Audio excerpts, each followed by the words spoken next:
উৎপাদনকারী উদ্যোগীদের সফলতার লক্ষ্যে সোদপুর লোক সংস্কৃতি ভবনে MSME DFO Kolkata government of ইন্ডিয়ার ব্যবস্থাপনায় রাজ্যের প্রায় ৬২ জন সিরিয়াস উদ্যোগীদের নিয়ে একদিনের MSME competitor lend scheme awareness programme আয়োজিত হল।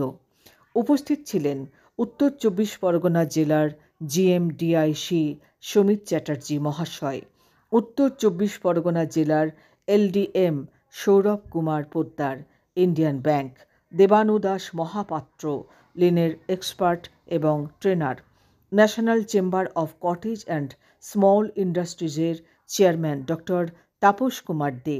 উদ্যোগীদের এমএসএমই স্কিম খুব সুন্দর এবং সহজ সরলভাবে পিপিটি প্রেজেন্টেশনের মাধ্যমে বিস্তারিতভাবে তুলে ধরেন mister Tarak Kangsa Banik, assistant director MSME DFO Kolkata government of India.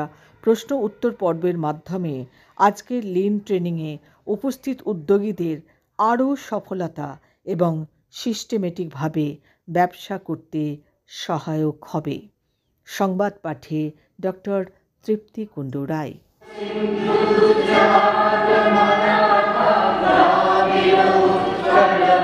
Bye.